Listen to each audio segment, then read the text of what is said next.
much for the introduction and the invitation to the festival, and thank you for being here today. I'm a documentary filmmaker and investigative journalist from France, as you can hear. And I've participated to the creation of Forbidden Stories. Forbidden Stories, it's a network, international network of investigative journalists. There are more than 60 journalists from the New York Times, Le Monde in France, the Global Mail in Canada, The Guardian. And the idea is to continue the work of journalists that got either threatened, jailed, or killed. Every year there is around 100 journalists that got killed around the world. They are killed because they work on corruption, drug trafficking, money laundering, environmental scandals, and most of the time there is a major impunity in these cases. And the idea of Forbidden Stories is to continue altogether the work of these journalists and to publish at the same time, to make a lot of noise.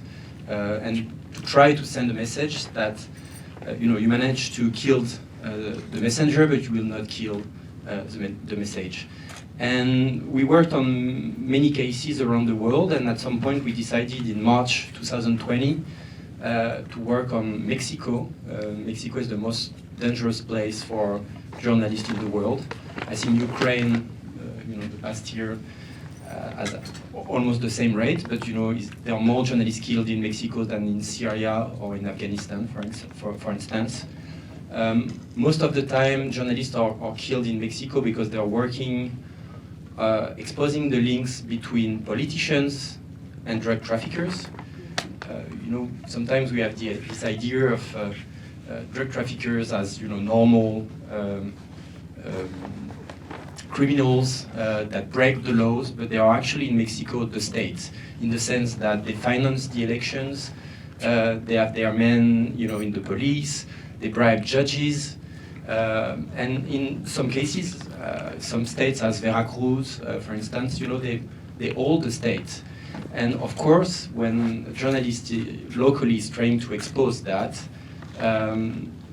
it's easy to kill her or him, because it's less expensive first to kill a journalist than to bribe a journalist, and then the impunity rate is 99% in cases of murders of journalists. And so with this group of 60 journalists, we started to work together in March 2020, and because of course there are between 10 and 15 journalists killed every year, we needed to choose one case. It's not easy, and we decided to work on the case of Regina Martínez, because her case is emblematic of the other cases and mark a turning point in the violence against journalists. She was the first journalist from a national newspaper to be killed. And so the message that was sent from drug traffickers at that time was that everyone was in danger from that point. So we worked for 8 months trying to find the truth, find our murderers, but as well to continue our work. And because we were a group of journalists, international journalists, we decided as well to investigate and try to expose the international connections of Mexican cartels.